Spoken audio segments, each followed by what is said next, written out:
Hi, I'm Daniel García Diego, and this is Alba.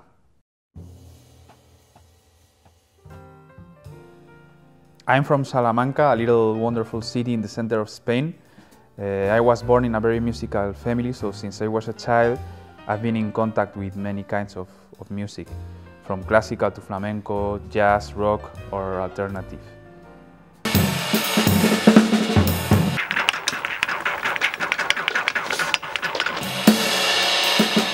I've always found very interesting the connection between music from different parts of the world, and in a way I think all those kinds of music have been blending in my brain like in a boiling pot through the years.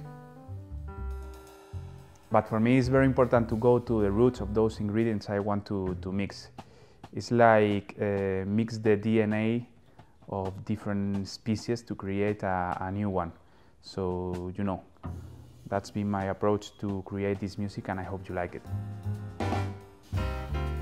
3 years ago, while I was at Berklee College of Music as a student, the great Danilo Pérez listened to some of my songs and he took me to Panama Jazz Festival, from which he's the artistic director. There in Panama I met John Paritucci too, and John and Danilo encouraged me to go deeper in my vision of putting together flamenco and jazz. So, you know, I worked so hard trying to find those places in where flamenco, jazz, classical and Spanish folk music met each other, and from those places try to build some honest songs. It's been hard work, you know, but I feel it was worth.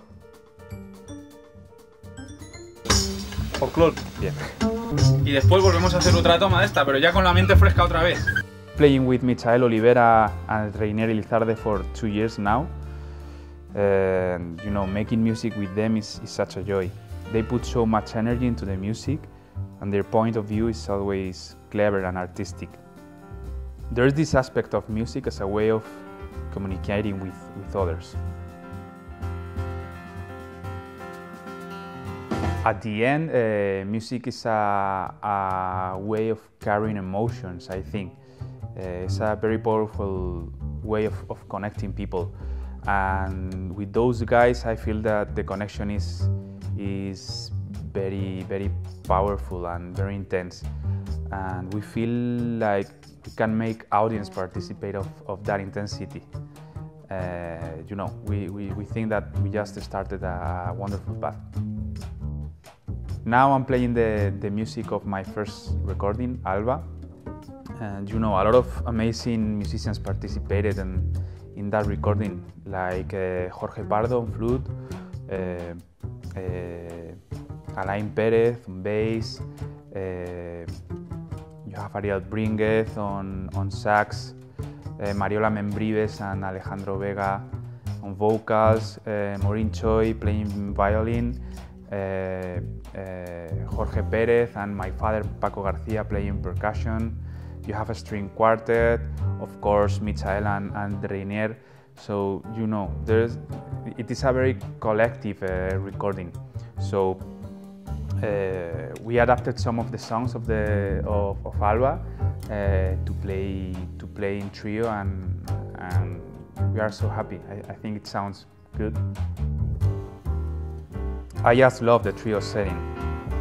I like to think on it as a three-dimensional space in which each of us is an axis, so you can move freely through this space. We try to create a place for improvisation and creativity, so we focus a lot in the listening aspect of music. We are constantly changing information and reacting to that while playing.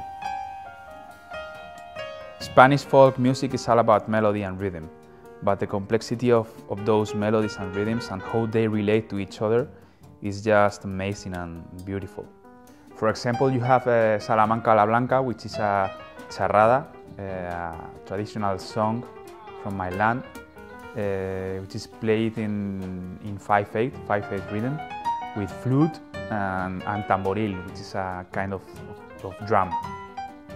So, you know, we take those rhythms and melodies and, you know, we put them in a very different context and play with them, you know, so fun to play. And if you look at flamenco, you have the singer playing rhythm on the table while he's singing, and actually you don't need anything else, that's all.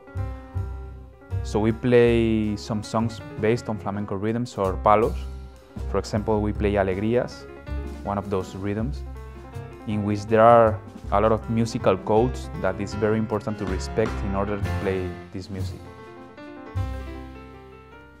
But at the same time, you can use those codes or rules to play with them and improvise around. So, you know, there is this constant balance between structure and freedom. That is one of the things I find more interesting. I think that flamenco and jazz share a kind of deepness. There's a strong component of truth behind them, a complete popular philosophy behind music of this kind, made up through the years, you know. So I think trying to understand it is one of the keys to absorb this music. When you listen to Paco de Lucía or John Coltrane or Beethoven, you are not only listening to music, you are listening to a part of what human being can be at his best. So, you know, this kind of respect is from which this music comes from, yeah.